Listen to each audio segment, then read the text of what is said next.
To build with Rootical, there's basically two things you need to do. First, you need to get things done. Action speaks louder than words. And two, we're looking for people that are really transparent in their intentions in building with Rootical, transparent about their ability to commit to building with us, transparent about their constraints also.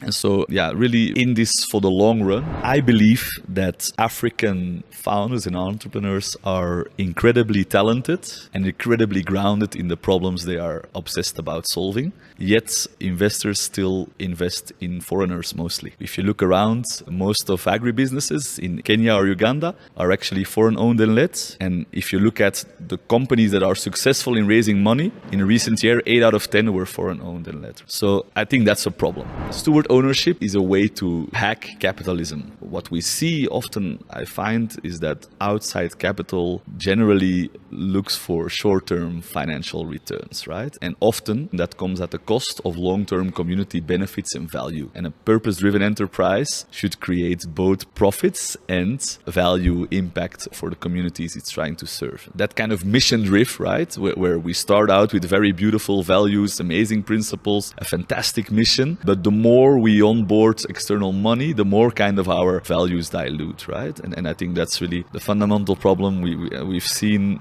some examples of that in Kenya as well, with big companies raising tons of money and then in terms of their potential impact, completely going down the drain. Hey, what's up, everybody? Welcome to the Organic Guy podcast. This is your home of organic conversations. I'm your host, the Organic Guy, and right around here we have conversations on how we can make our food systems really get to work for us rather than against us. Today, I want us to have a conversation around how can we build businesses around the regenerative and agroecology movement. And I think today I've got a perfect guest to help us have that conversation and get to understand what it takes, the nitty-gritties of actually building a business around this space. It's really a pleasure to get to know him as a person and some of the things that he has done around this space. He's the co-founder of Rootical, which is a regenerative startup studio that is based in Uganda. And I'm happy to say we have partnered with him and he'll be sponsoring a series we'll be doing called the African Regenerative Frontrunners, where we are bringing into the front view, if you may, some of the people doing amazing work around the regenerative movement in the African continent. And we'll be doing this in collaboration with Investing in Regenerative Agriculture and Food podcast, which is usually hosted by Kon. That will be interesting and very much looking forward to that. He goes by the name of Hannes van Eeckhout. I hope I got the last part correct, but welcome to the podcast. Thanks a lot. Glad to be here. I mean, for me, it's always a little bit different, especially the last part of your name, because for us, especially here in Africa, like one of the exposures, at least culturally, we got exposed to is when we were watching football. And we grew up watching people like Robin van Persie or like Edwin van der Sar. So like the last part of your name, I always associate it with Dutch people, or like in the Netherlands. So I always have to remind myself you're from Belgium. So in a way, like, there's a cross-border... We speak the same language, basically. Yeah, interesting. So that's always an interesting part. But I have so much questions in regards of how we can actually build businesses around regenerative agriculture. It's something we've been doing now for a while. But before we get to that, just give us a little bit of context on your upbringing. Yeah, where did you grow up? Did you have like an exposure to farming or sustainable farming?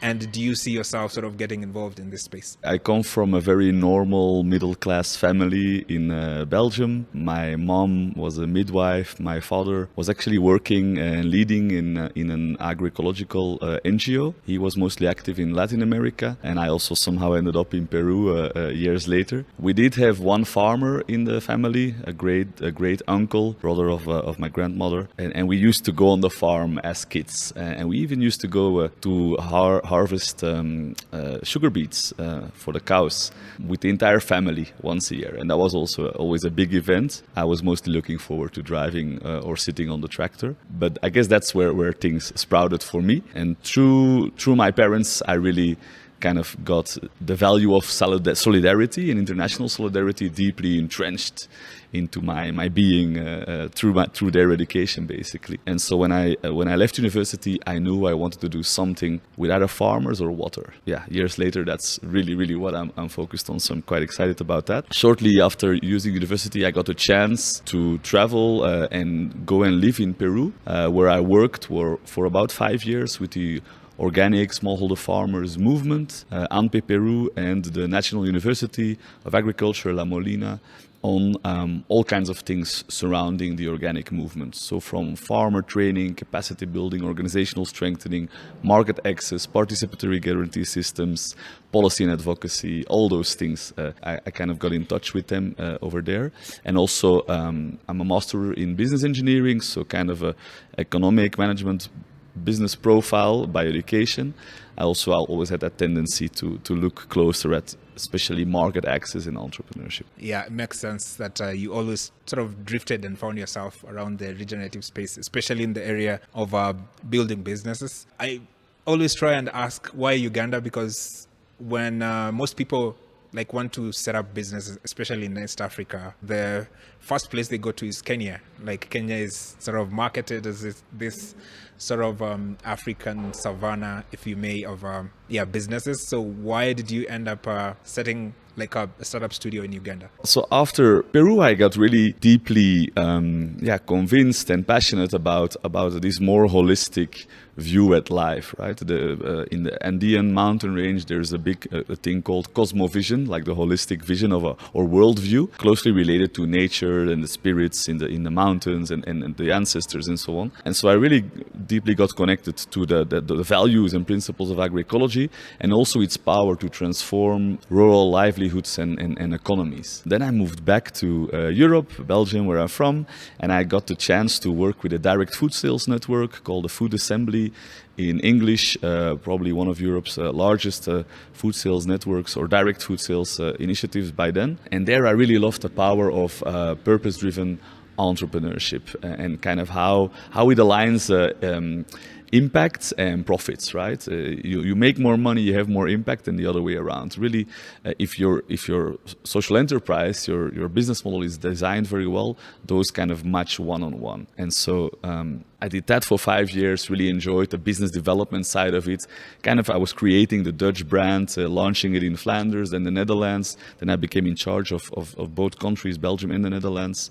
And we really got up to a sizable network, about 120 local food communities, selling 12-14 million euros in annual sales and produce directly from producer or farmer, beer maker, cheese maker, chocolate maker, whatever, directly to consumers through an e-commerce platform, basically.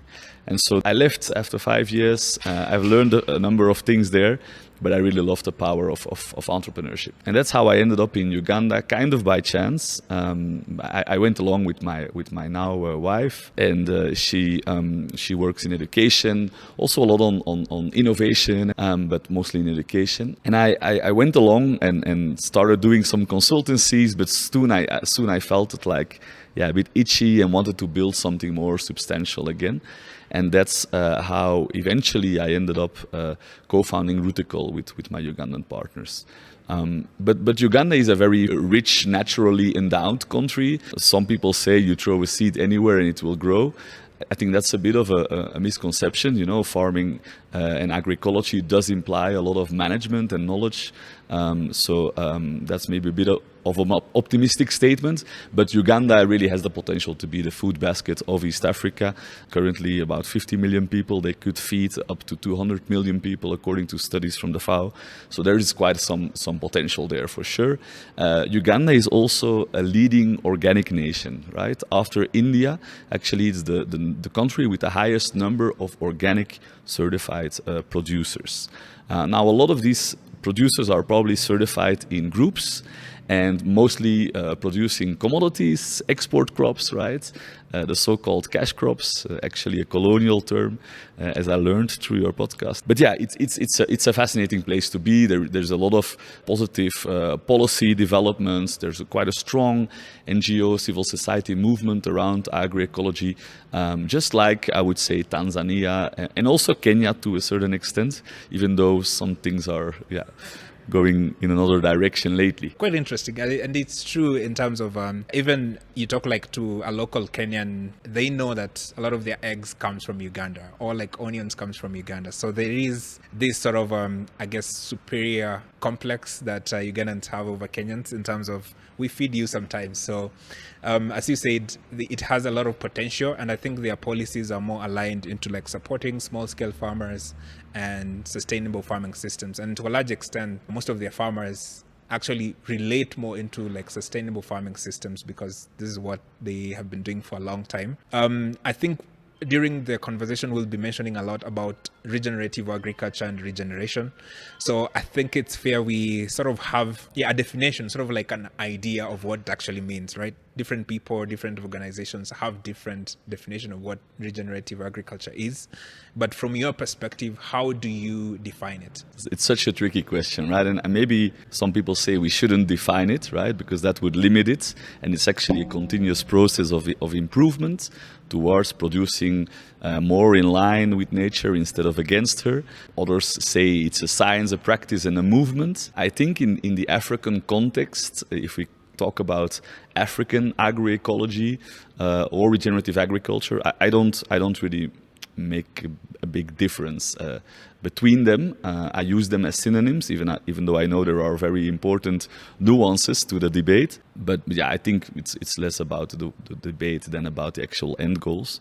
But in the African context, I really think it's also about liberation, a movement for liberation and decolonization, right? And I'm very aware about that as a white guy in Uganda, trying to work with Ugandan entrepreneurs, building food systems, businesses. Yeah, I think there's a heavy decolonial or decolonizing aspect to it in the African context. And liberation, liberate yourselves from the shackles of capitalism and extractive capitalism especially, and the past, right? The legacy of slavery basically, and those so-called cash crops, which were basically meant just to pay off debts to Western countries. If you look at defining it, I'm thinking about this notion of a combination between minimizing mechanical soil disturbance and minimizing agrochemical soil disturbance, right? So are you really serious about reducing, phasing out, eliminating agrochemicals, and are you very aware about the negative adverse effects of excessive soil tillage, right? And if you are working on those two things very intentionally, very truthfully, then I think you're in the agroecological regenerative agriculture corner, right? If you're not, you're basically greenwashing. And that's the beauty of regenerative. I think, especially in its earlier stages, trying to find its feet. And it's something also I was reading out in terms of like the organic farming movement. In its early days, they had a lot of disagreements on what organic actually means, if they should have certification or not. So it's always part of the process, I guess, in terms of when you have some new ideas, you got different disagreement or definition of what it actually means. So it's always an interesting part for me. You mentioned that you've been working with Ugandan businesses and entrepreneurs. One of the things that I saw it's a bit different with your model is you have established like a studio. So I'm trying to understand like what is the difference between that, because like in the conventional model what we have is sort of like accelerators, or like you have people with funds just coming in and sort of injecting into a business. So what would you say is different with your model? The venture studio model or startup studio model is quite new, but it's really booming in the last years, and you'll see more and more studios pop up everywhere across the continent as well.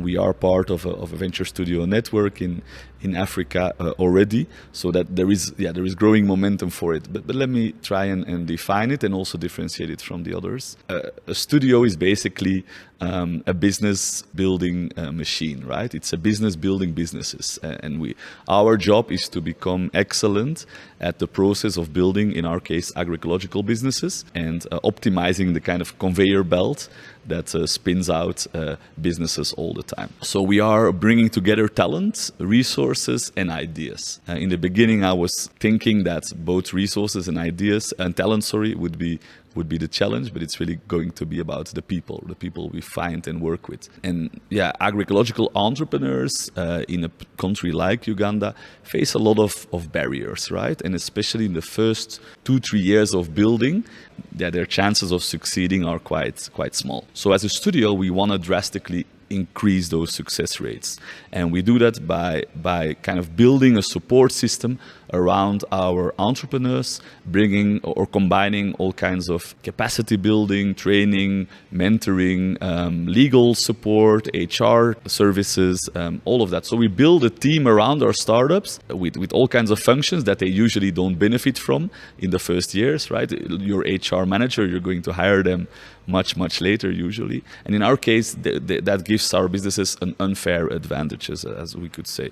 And that's the whole point. And so in typical venture building, you mentioned incubators, accelerators, like success rates are often below 10%, right? So for every 10 businesses people start, only one might see the growth phase happening. While in studios, in venture studios, success rates are typically between 30 and 50%, right? Because we are swarming the best people with the best people, as we like to say. And so an incubator takes an existing idea and an existing person, a founder, right? Or a founder team sometimes.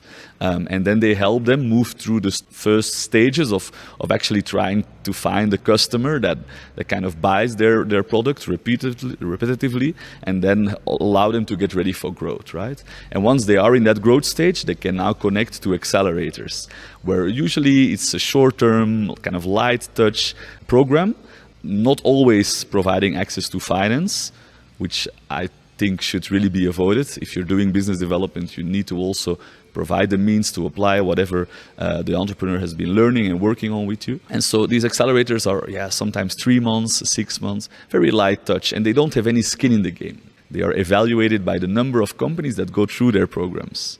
Why for us, as a business, as a studio, we are only viable if our businesses that we build become viable and pay returns also to Rootical. I'm not saying we don't need incubators or accelerators. We do need them, and we do need support in throughout different stages. But what I like about the studio model is that we are very early on involved. So in our case, we engage people without ideas even. Yeah, I mean, you can come and bring your ideas, and our founders have a wealth of expertise and knowledge and fabulous ideas. But we start by focusing on the problem, because we want to address key challenges in the national food system dynamics, right? So we start from a deep food systems analysis, problem mapping, and then throughout our process, we identify the founders and the problems they want to be working on. And potentially also there's some co-founder matching happening, but we allow that to happen very naturally, very organically. So a studio has a chance to be very systematic in its building process. So we call this the studio playbook or the flywheel.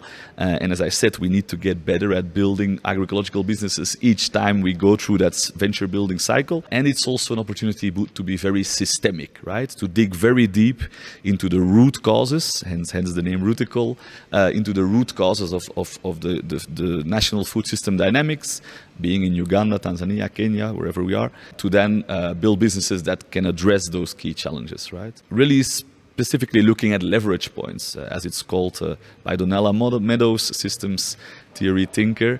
Leverage points are basically points in the system where with relatively small resources we can have maximum impact. Definitely makes sense, and especially for a sector where big players are not really interested in that area. I mean, it's a pertinent problems that we have in the food systems, but it's very hard for a venture capital getting into that space because they don't clearly quite see a return in the investment. I think as a studio, we're a systemic venture building studio, right? So we are interested in building profitable, scaling businesses because profits are a precondition to delivering impact at scale, right? So profit and impact really go hand in hand, and we design for impact as much as we design for profits from the very start. And so this systemic venture building approach also allows us to place a few big bets, right, as you were mentioning. And we can typically look at problem areas where most investors and founders are usually hesitant to go into. And one of them is landscape level regeneration, right? I'm truly fascinated by the kind of the opportunity we have in restoring soils, connecting that to reforestation, and connecting then that to water cycle regeneration, right? We can really bring back rains in the driest parts of Kenya, in the driest parts of Uganda. We can bring back rains if we have a landscape approach to it. And our bet is then to develop a business model that can bring about those landscape level regeneration effects. Improved water holding capacity of the landscape, rehydrating the landscape, right? Increasing biodiversity, and connecting clusters of farmers that are regenerating the land.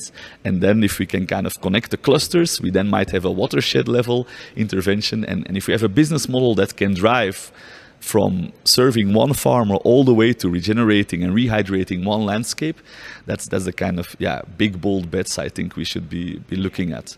And I think it's truly fascinating. There's a number of entrepreneurs on your podcast, on Koen's podcast, that are already doing that, but we need many more, right? And as a studio, I think we're well placed to place those bets. Yeah, definitely. And that's why I think it's very much needed in terms of giving such entrepreneurs an opportunity, especially early on.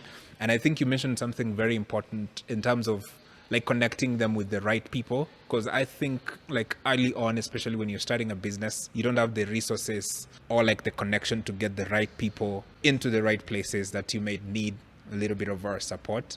So I think having that access to a space where you can be connected to people who will very much add value to what you're trying to build is very important. So I'm fascinated by like the whole process on how you go around, let's say, onboarding a business, and like how does the whole process look like? So there's an entrepreneur in Uganda or Kenya or Tanzania who's sort of fascinated with what you're trying to build, and let's say they have an idea and they want to be part of Rootical. So how does that whole onboarding process look like? So we don't onboard businesses, right? We only recruit and select talented founders for their potential as entrepreneurs and their kind of interest in building with Rootical. We have a cohort-based approach where we run a 2-year cohort cycle, but we're also more and more looking at building ventures in-house, where we develop the ideas to a certain stage in-house and then find the right operating co-founder team that can take the business to growth. So the first stage is usually our call for founders, call for applicants, and then quite an intensive recruitment and selection process. We have hundreds of applicants each call, and we narrow it down to 50 food system change makers. We call them food system leaders, and we invite them to join our boot camp, which is 7 to 10 day training, very immersive kind of deep dive into food systems practice, food systems mapping, identifying the key challenges as I mentioned before. And then we go into choosing problem areas founders want to focus on. We move into problem validation. Again, going out, talking to farmers, talking to potential customers, being farmers, market vendors, end consumers. Always making sure that the way we see and understand the problem is the same way as the target customer does, right? So we practice deep empathy, deep listening in that process. And then we kind of gather all our insights about the problem space, and we turn that into design opportunities and come up with a number of solutions, potential business ideas that could address or help to address a specific systems challenge. Let's say we're looking at access to organic inputs, affordable, or there's not enough inputs, they are not affordable, they are not well distributed, and so on, right? So that can be one problem space we're looking at. We're developing a business to address that issue because we basically noticed that, for instance, there's a lot of small producers of organic inputs, very effective concoctions. I'm sure you have them in Kenya too, right? But most of them fail to grow beyond their own community because of a number of reasons, right? So can we help them to serve a much larger market by developing basically sales and distribution mechanisms for organic inputs to serve farmers across the country, basically. And so basically we're developing a matchmaking, village-based agent kind of model to match supply and demand of organic inputs, making them widely available and affordable for farmers entering that transition or already moving into the transition to agroecology. Anyway, that's just an example. So we move from the challenge to a solution and an idea about the business that could kind of drive this solution forward. And then we go out again and we do what we call human-centered design. We go out and talk to farmers, to target customers, every stage, every iteration, kind of validating or also learning where we are wrong about our hypotheses, our assumptions underlying the business model we're trying to build. And so that takes about 6 months. It's an iterative, human-centered design process where we move from an idea to early validation, early traction, working on a kind of MVP, minimum viable product of our product or service, and then we kind of learn as much as we can. We say fail fast, fail a lot, fail forward. So ideally we get it wrong a lot of times in those first months, and each time we get it wrong, it's an opportunity to get closer to what might work, right?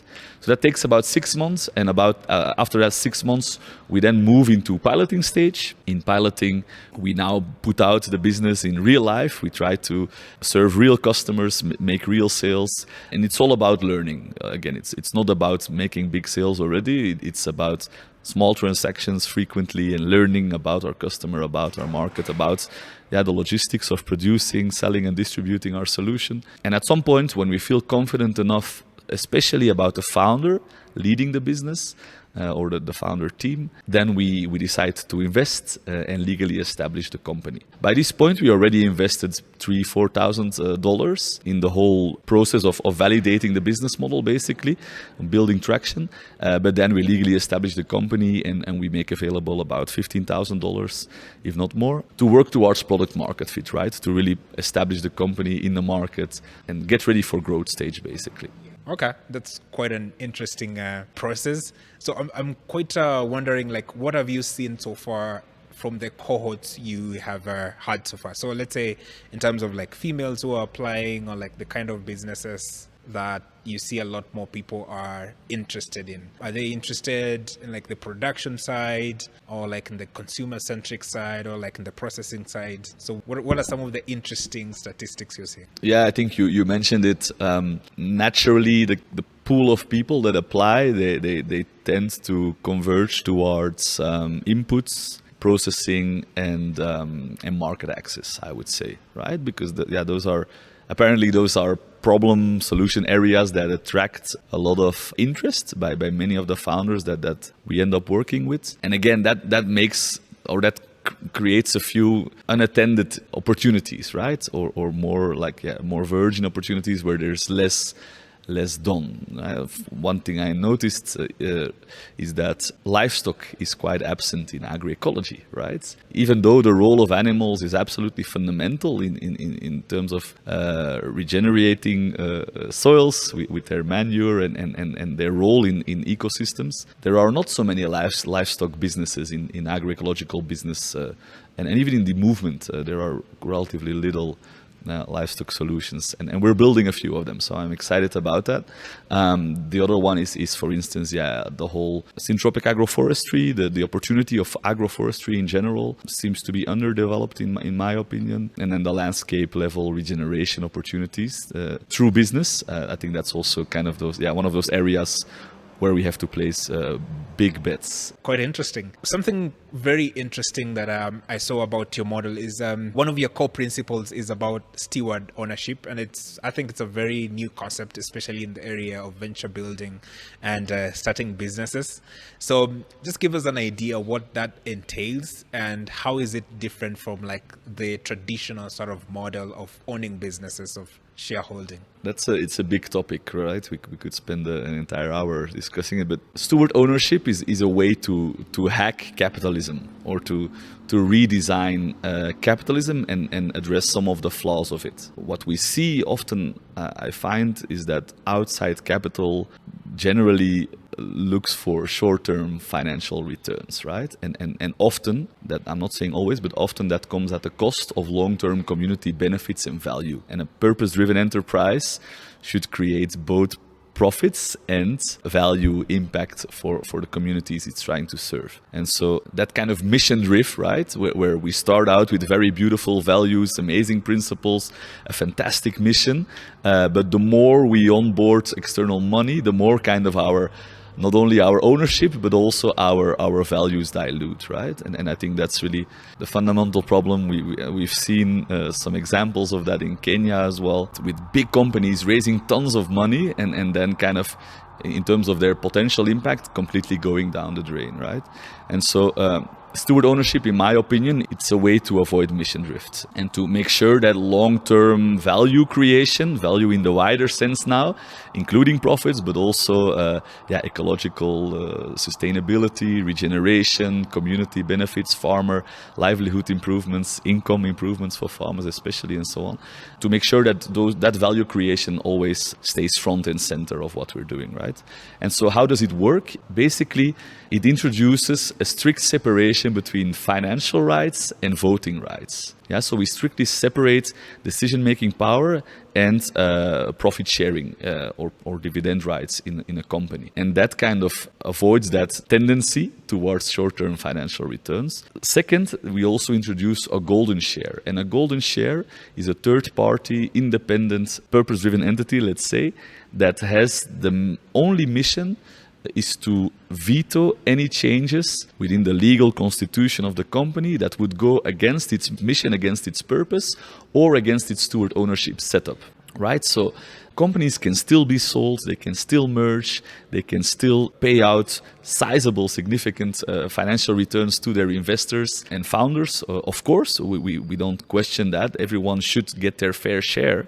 But we do ask beforehand, what is a fair share? What is a fair return for you? What kind of risk-adjusted return would you need, right? And how are we going to bring about that return as well, right? We don't kind of want to bet that only 1 out of 10 or 1 out of 100 businesses becomes your unicorn and is going to compensate for all the losses on the other side. No, we want to talk about viable growth pathways and viable exit strategies for founders and financial shareholders. We work with the principle of redeemable equity, which basically means that financial shares eventually end up being bought back by the company if a certain return value or capped return is achieved. So for Rootical, for instance, we have financial shares in all of the companies we'll be building. We have a certain capped return expectation, but once that return is paid out, we no longer own any financial rights in that company. So now the future profits of that company can go and circle back into their mission and wider community. And it's fascinating what that can do. Let me give you one example. Eeckhout, right? Eeckhout is Europe's largest search engine right now. And instead of paying out all the profits that would usually disappear in private shareholders' pockets, like it's the case for other search engines. Eeckhout invests all their margins, all their profits into tree planting projects. Basically, financing large-scale forest regeneration, restoration, reforestation across the world, right? And it's millions and millions a year, and that's because Eeckhout is steward-owned. It's quite an interesting concept, because now with that model, it sort of puts like the responsibility, the social responsibility in their DNA. And it locks it in the legal structures as well. So once you go steward ownership, the golden shareholder is there to make sure that you can never go back. Right, and that's because you start out with your great ideals and mission, but maybe when money comes in, people get distracted and excited, and so. But in this case, there is no way of going back. And if we're using often public resources to build agroecological businesses, I think we also we have a responsibility to make sure that those resources are not kind of diverted away into the pockets of what we call absent financial owners, right? Because what happens? You build an agroecological business, you raise money. That money often will come from Europe or the US or abroad, for sure, right? There is more and more money available within Uganda, within East Africa. Let's definitely look at also mobilizing that money. But generally, the founder or the founder team end up losing majority control of their company sooner or later, right? And who then is the decision maker in the end? Who calls the shots? Some absent financial owner at the other side of the world. They don't have a clue about why you're doing this. They don't have a clue about how difficult it is to build a business in Uganda. I'm barely scratching the first surface on what that means. And in that sense, I'm also not best placed basically to lead a studio in Uganda, right? That's why we recently engaged a new director for Rootical Uganda. I'm really excited about that. Abu is a stellar social entrepreneur. He's built 2 businesses, brought them to scales in the past 10 years. So he knows the hustle and grind of what it takes to build a business in Uganda much better than I would ever be able to. Anyway, the issue is absent financial owners, right? And so they end up calling the shots based on some general VC success formula or whatever, but not really grounded in that deep understanding of context and place. Interesting model. So I'm thinking from like a legal perspective. Is it anchored? So let's say from Uganda perspective, like law, do they allow such an ownership in their laws, or how do you go around that? Yeah, so we have published a study. We have published a study about the application of steward ownership in the Ugandan legal frameworks, and it's actually quite straightforward. We can have a single entity where we split, as I said, financial shares and decision shares. We also introduced the golden share in the Articles of Association, and then we it's actually quite straightforward, I would say. So it is possible. It is definitely possible. It will depend on every country's legal frameworks, but in general there's a way to make it work. With one entity or a dual entity model is also often used, where a foundation or a non-profit entity owns the for-profit entity, and so the profits can be distributed in the for-profit entity to investors, to founders, to the foundation, or to other players like Eeckhout, giving out money to tree planting, reforestation kind of projects. Patagonia doing the same, with making modern nature the chair of the board. So there's quite some fascinating opportunities there. You mentioned it in the introduction, right? We are building food systems and businesses that can help us build food systems that work with us or for us instead of against us, right? And we also have to acknowledge that, the powers that be, the dominant system, big ag, big food, is quite powerful, right? And so what they typically do is as soon as a business starts to grow and be successful, they kind of acquire the business and liquidate it, right? They shut it down.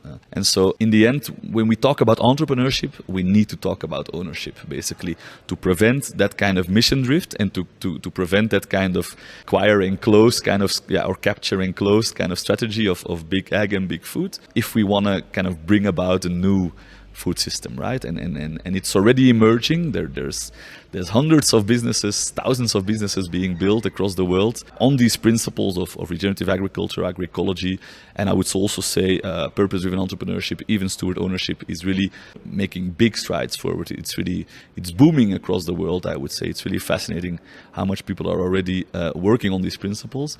But at some point, when we are kind of threatening or starting to threaten more and more the dominant system, there will be even more resistance and even more aggressive pushback, right? And then we need our founders and our businesses to be grounded in a very solid way in their values and mission, right? And steward ownership kind of helps to lock that into the legal DNA and structure, as you said. Very much needed because, the big ag also have their own interest in which they must protect, right, to sort of give their shareholders the maximum returns as possible. If we talk about impact investment, how can we talk about impact investment without looking at the ownership structure of a company? I think there's a lot of work to do there. Yes, I think so as well. It's quite interesting because I'm fascinated by the kind of people or entrepreneurs that you've been able to attract to Rootical. So I'm trying to imagine in terms of like characteristics or like their DNA. What have you observed so far from those kind of entrepreneurs who are sort of inclined into starting regenerative and sustainable farming business? What do they have in common? We've actually written an article on that, and we plan to publish more on this because this is really at the core of our work, right? As a venture studio, we're not in the business of agroecology, we're actually in the business of talent. And so attracting, selecting and nurturing talent is really at the core of what we do. And of course, we look at the typical traits like business acumen, grit, the growth mindset. Those are the typical kind of aspects investors or venture builders look for. Entrepreneurs should also be looking for in their co-founder team. But what we've learned over time is that to build with Rootical, there's basically two things you need to do. First, you need to get things done. Action speaks louder than words. Two, we're looking for people that are really transparent in their intentions in building with Rootical, transparent about their ability to commit to building with us, transparent about their constraints also. And so, really in this for the long run, I would say. Building a business is not something you do in a couple of months, right? It's going to be your more than full-time dedication for the next 10, 15 years at least. Apart from that, we also look at deep empathy, like how good are you at really listening to your target customer, allowing them and yourself to question the assumptions underlying your business model and always integrating feedback. Yeah, we noticed that maybe the potentially the most successful founders in our work are those humble entrepreneurs, very grounded, very much connected to and part of the communities and the problem they are trying to solve, right? And then because of that connection and groundedness, absolutely obsessed about solving that problem. If I look back, we're now into our second cohort, right? So we've engaged with about 90 potential founders so far in the last 3 years. And if I look back, the people that I was excited about having versus the people that are doing really well right now are not the same, right? So there's so much to learn, really. I think we're only scratching the surface on what it means to, as I said, attract, select, and nurture talented agroecological entrepreneurs. There's much more to be said, done, and learned in that field. That's quite interesting because every person is different. Like every business is going to be different, going to require a different kind of person or personality. So it's quite interesting to try and sort of narrow down to how they would look like. And I guess that also adds to the long sort of question of, are entrepreneurs born or are they made? That kind of conversation. So it's quite interesting for me to try and see at least what are some of those characteristics that they embody in themselves. So it's really interesting to see that those characteristics sort of repeat itself over and over again. You've mentioned you've done 2 cohorts already so far. Is there like a story or like a business that has caught your eye or is really doing really, really well under your stewardship so far? I'm really excited about 2 of our businesses. The first one is Eden Seeds. Emmanuel Luemba from central Uganda he's a father, he's a farmer, he's a trainer of farmers, and he really loves farming with nature. And because of him being so connected to the community and the issues they're facing as an extension worker, he got completely obsessed with the issue of, or the topic of indigenous seeds. And so he's our stellar entrepreneur right now. In this year is his first official year in business. So in 2023, we launched our cohort. In 2024, last year, he was basically piloting, building, validating his business model. And then we established the company in December last year. And so this is his first year in business. And he's served about 1,000 farmers already and sold worth $25,000 of indigenous, reliable, affordable, performant Ugandan seeds, right? Mostly maize and bean varieties. But also some vegetables. And Emma is exactly that kind of humble, grounded entrepreneur I was talking about. And he's also one of the people that surprised me most. Like seeing him back in August 2023 when we had our boot camp, I wouldn't have picked him as the person being where he is right now. No? So that, as I said, there is so much more to learn and to understand on the talent level. But Emma is a very exciting founder, and Eden Seeds is doing amazing, right? $25,000 of indigenous seeds sold in your first year. That is just absolutely spectacular. Also because it's like 3 times the level at which I see, the level of annual sales at which I see many agribusinesses stagnate, right? And now we know, he's just getting started. We really have a lot of opportunities. And what I like also is that, Eden Seeds is basically developing the market for indigenous seeds, local seed varieties, because, imported hybrid seeds, they cause dependency. Farmers can't save them, they can't be replanted. Farmers need to buy new seeds every season, along with the expensive inputs they require. So it's really tricky, right? And that it causes to higher costs, reduced farmer income, also the increased disappearing of our local varieties. And so Emma is now building a business model that can put those indigenous seeds back into the hands of farmers and also resuscitate, save all those seeds and multiply them. So how it works is basically he's training and working with groups of seed farmers, often affiliated to community seed banks, which are generally grant funded and then kind of collapse after the project ends. So he's now really developing a tangible, real market for them, selling tons and tons of local seed varieties. And he's aggregating the seeds and he's selling them to local input stores, which is the place where farmers already buy their seeds, right? And so he's now kind of positioning a trusted local variety in those local input stores next to the hybrid and imported seeds. So it's really, really fascinating. But then the seeds it's not just about the seeds. They only also become an entry point to work on farming agroecologically, right? On farming with nature instead of against her. First and foremost with your seed farmers, which are now about 40, 50, going up to 80, 100 in the coming months. And then connecting that also to the local input stores, which can then now also recommend organic solutions that go with those indigenous seed varieties, right? So it's really a big kind of platform for change across the value chain, eventually ending up with more climate resilient, more nutritious, more affordable seed varieties, performing very well for farmers, also putting more nutritious local varieties back on consumers' plates, right? In the village, in the local markets, nationally and regionally. So I'm really excited about Eden Seeds, as you can see. Maybe another one I can highlight is we call it regraze for now. The goal is to promote regenerative grazing or rotational grazing, or in other words, holistic grazing management, which basically mimics the natural herd behavior where a compact group of animals move on a certain piece of land, grazing for a short while, dumping their droppings, punching them into the soil with their feet, and so on, and then they move on to the next part, right? So after they leave, the grass has not been overgrazed, and it is now left to rest for a long time before the next herd arrives and starts grazing again, right? So it's a very powerful way to regenerate grazing lands and even entire ecosystems, I would say. So we wanted to promote that, but how do you promote that as a business, right? That's then the question we start asking. and we came up with a regenerative or mobile fencing kit. Basically, a kit that allows farmers to move their fences several times a day, move their herds of cattle. We're looking at dairy farmers in the first place. To graze their land more holistically, right? And to kind of activate the benefits of rotational grazing. Again, it's in this case, we're developing a product.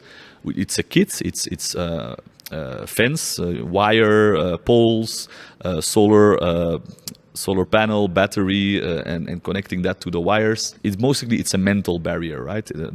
Any cow can run through this kind of fence, but they get trained and they learn how to respect it, and that's how they move regeneratively across the wider grazing lands. And again, now the product, we're selling a kit, and our business is selling that kit to farmers, to livestock keepers. But selling the kit actually becomes an entry point to engage with farmers, livestock keepers, in this case, to engage in a deeper conversation about regeneration, right? And what it means to manage their grazing lands regeneratively. Fascinating businesses. Yeah. And I'm really interested because part of the series that we are doing, we're calling the African Regenerative Frontiers. I think I had a conversation with Emmanuel as well. And it was really fascinating for him to sort of get to explain how Eden Seed works and how they're working with farmers in terms of reproducing the seeds and how they're entering the market and sort of having a wider impact. So yeah, I'm really interested to share that conversation with others as well. And it's really fascinating to see how something so small as a seed can have such a sort of a huge effect in the food systems, right? So as you said, it's not just like a seed. Then if a farmer buys that seed, then they might look for organic inputs or incorporating sort of organic farming practices. I think it's also very much scalable, especially in Kenya as well. We don't have such a product in the market. Yes, we have some seed banks, but we don't have a product that goes into the market that farmers can buy such a kind of seeds and use in their day-to-day farming practices. So it's a fascinating business. Looking forward to see how that one goes. So I'm interested to see in terms of the impact these businesses will have in the long term. So for you, do you have a specific target in terms of these businesses? So let's say 10, 20 years from now, what kind of businesses do you see sort of producing as Rootical? Is there any target you have in terms of businesses you want to put into the market? We call our founders 1 billion founders, talking of 1 billion Ugandan shillings, which is about $270,000 in annual revenues, as kind of a milestone to work towards, and also to activate that vision of building really commercially viable, scalable, and impactful businesses, right? CSI is an abbreviation we use a lot. And so we want to build for scale. And profits, again, are a precondition for any business to mature, to grow, and to deliver impact at scale. So profitability and impact in our thinking always go hand in hand, and there's not necessarily a trade-off. There can be, we can have a long debate about that, but generally speaking, that would be our main goal, right? So we are looking at the local food system first, and that means, in Emma's case, it means starting Eden Seeds in your community, your village where you're from, serving your entire district by now, moving into other districts already, then replicating in other parts of the country, probably kind of spreading out, mushrooming all across the country. And then once the Ugandan market is significantly served and profitably served as well, then I think we can definitely look into replicating in other East African countries. But we really focus on local, national, and territorial markets first. As Rootical, we want to build businesses that address key challenges in the food system. And so we want our businesses, our solutions to either support or serve farmers' needs and help them move into the transition to agroecology or advance that transition while making healthy, nutritious foods available and affordable for mainstream consumers, right? So a few things we always challenge our founders on is, are you really serving the majority of Ugandans with this solution? If you're building for farmers, are you going to build something that can be relevant, affordable, and so on for the majority of smallholder farmers in Uganda? Or are you going to serve just a few large-scale landowners, for instance? Same on the consumer side, right? Are you contributing to making healthy, nutritious food available and affordable for the majority of Ugandan consumers, right? Rather than exclusively focusing on export or serving some elite niche market in the capital city, which is often the case, right? So we're not saying we don't want to do that, but we definitely want to make sure that our businesses are designed to address the majority. Another abbreviation we use is RMD. Is it truly and deeply regenerative, and is it as regenerative as it can be in terms of the business design?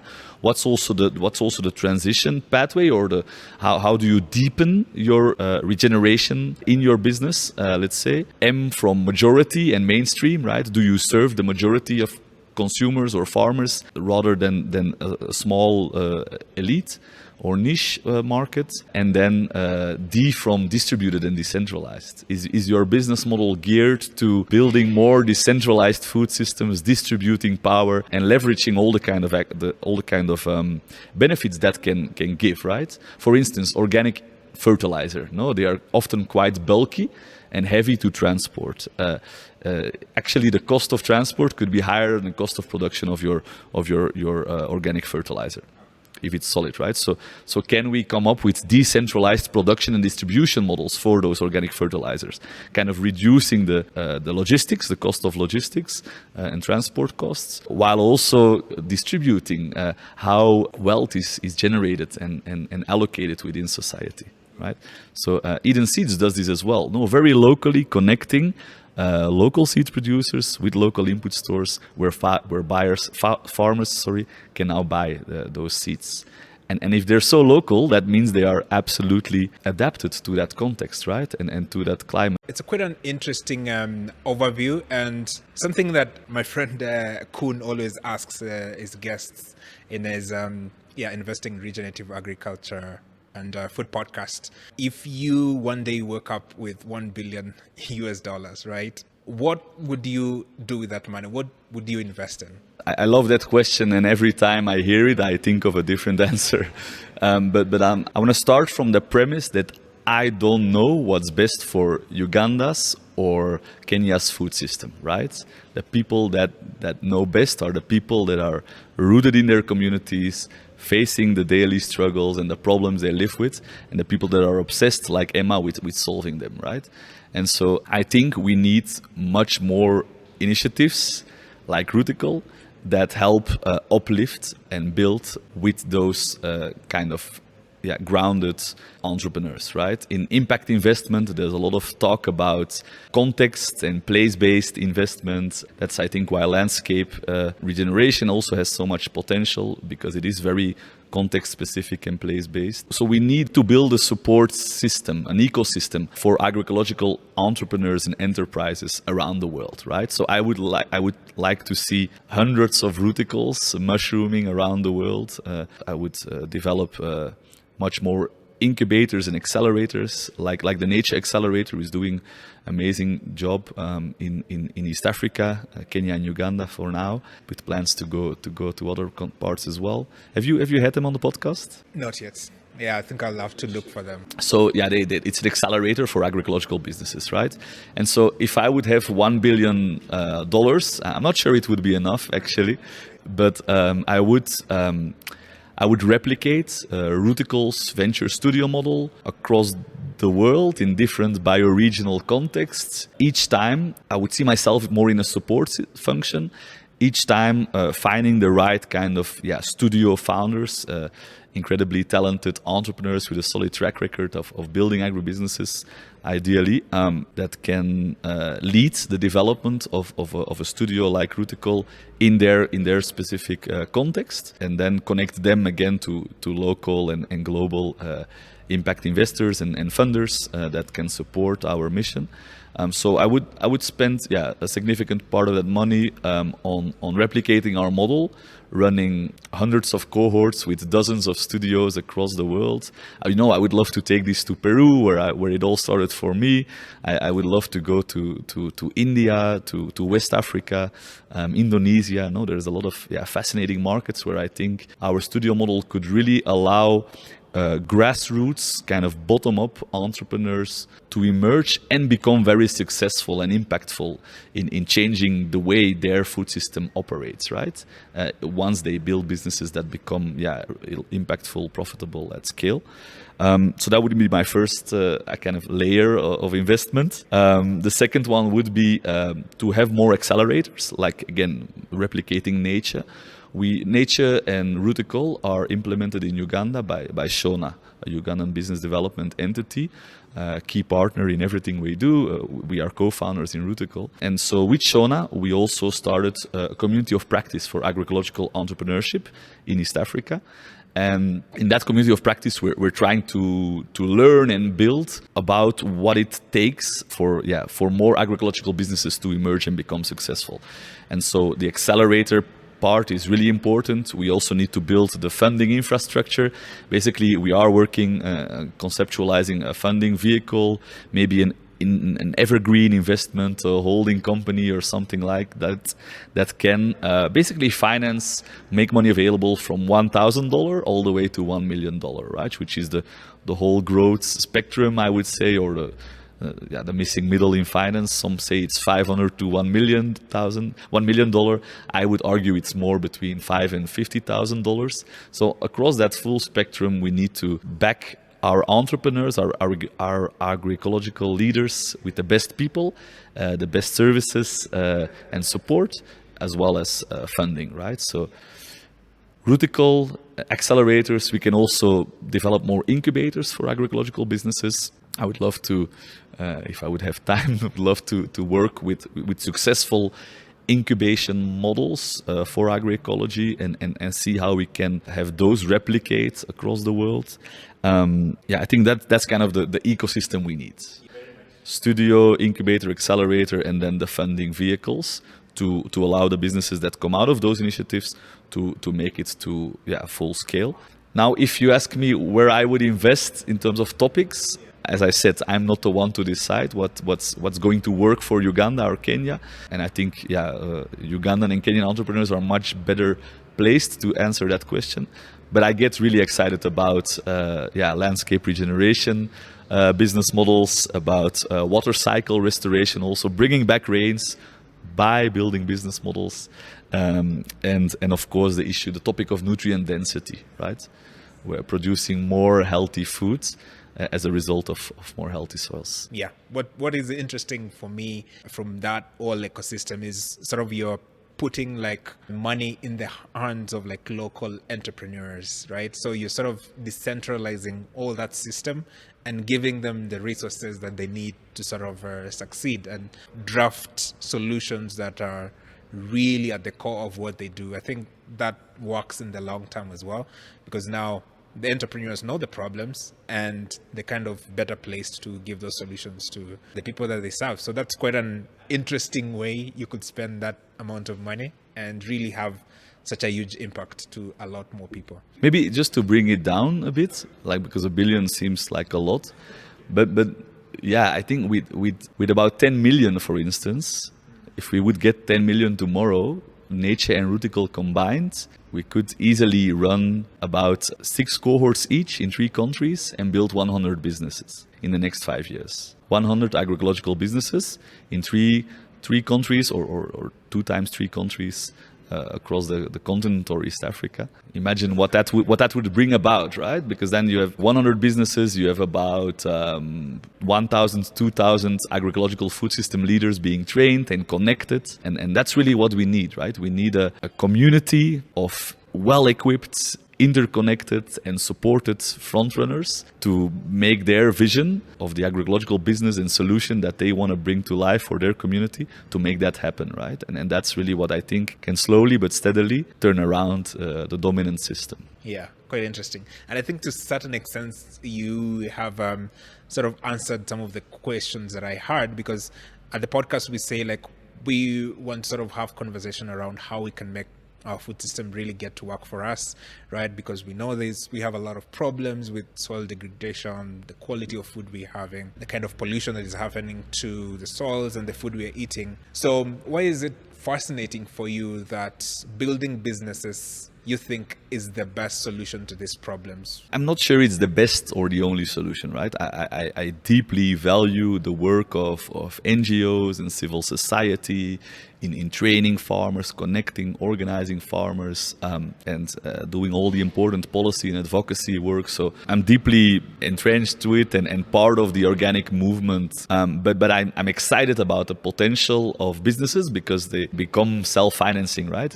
When they become profitable, they can fuel their own growth based on profits while serving also a primary need. And as I said, we don't only build businesses, we also groom, train, and connect a community of frontrunners. And that community of frontrunners, if well equipped and connected, can bring about that change, right? One single business, no matter how big it will become, will, even in seeds, right, will never fully change or address all the imbalances and power disparities in our current food system, globally or regionally.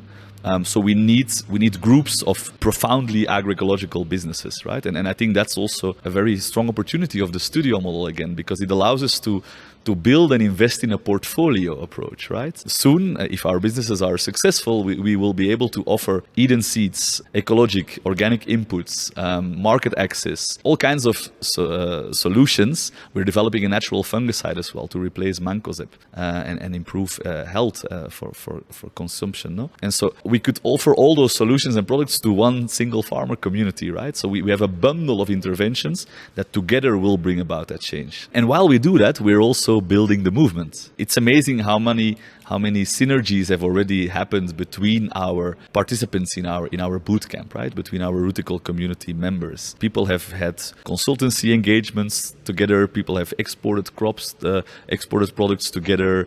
People have worked together in all kinds of way, right? And it's really a very rich pool of talent, ideas, feedback, networks, contacts, all of it. I really think by building businesses and training people, we are also contributing to the wider organic movement. And I think the impact is much bigger from a financial point of view in terms of like making sure it's self-sustaining, and also, as you said, building sort of like a community or people who have all the knowledge and sort of to push the movement forward. So that's pretty interesting. So yeah, looking forward to see how that goes, and in terms of like the impact you will overall have along Uganda and then across East Africa. So this part of the podcast, I usually have a segment I call rapid fire questions. So what I've done, I've prepared 10 questions for you. Yeah, I'll just throw a question to you. You'll give a quick and short answers to the questions. And the goal is just for the guys to get to know you a little bit better, just in case it didn't come through the conversations. So are you ready?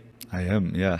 All right. So the first question is, what is one myth about regenerative agriculture you wish would disappear? I want to mention the hunt for price premiums, right? Or always promising that organic products should be, one, more expensive to produce, and two, sold at a higher price. I think in a context of East Africa, where we usually have low input and low management kind of farming systems, I don't think regenerative organic food needs to be more expensive. I actually think it's doing a disfavor to the movement, because it's always positioning organic as exclusive in the minds of our Kenyan and Ugandan consumers. Second question, what is the most exciting regenerative project you've seen in Africa recently? Yeah, it's really difficult to pick one, because I see a lot of things are moving.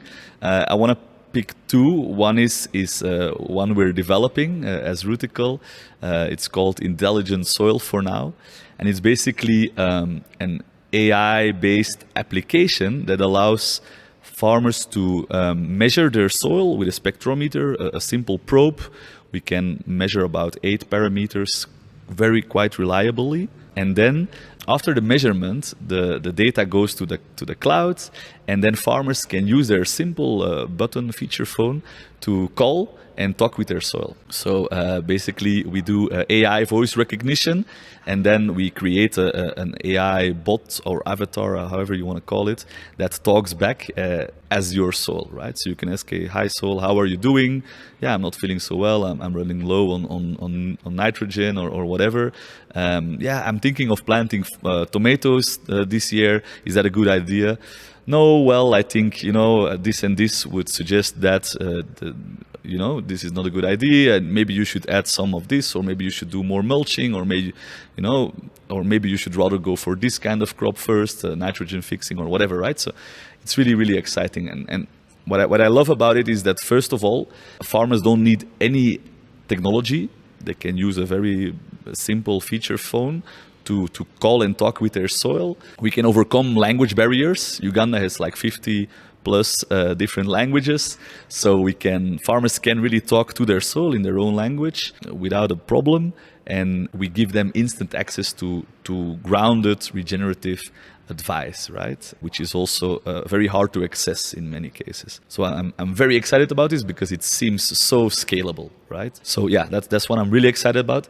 Another one is some partners of us in Uganda, especially some Danish actors are doing quite a lot of work now on earthworks and resilience design. So yeah, large scale landscape interventions to harvest water, to slow sink, spread and slow spread, sink and store, right? Water. So I really love the magnitude of what they are doing and the implications that again can have on rehydrating the landscape and bringing back rains, or at least stabilizing climate. That is fascinating. So the third question is, which regenerative leader is inspiring you the most right now? A very difficult pick, but I decided to only mention women. So Sylvia Kuria, here, your friend and guest on the podcast here in Kenya. Sylvia Banda in Zambia, building an empire of agroecological restaurants promoting indigenous foods and culture, and many other businesses around that.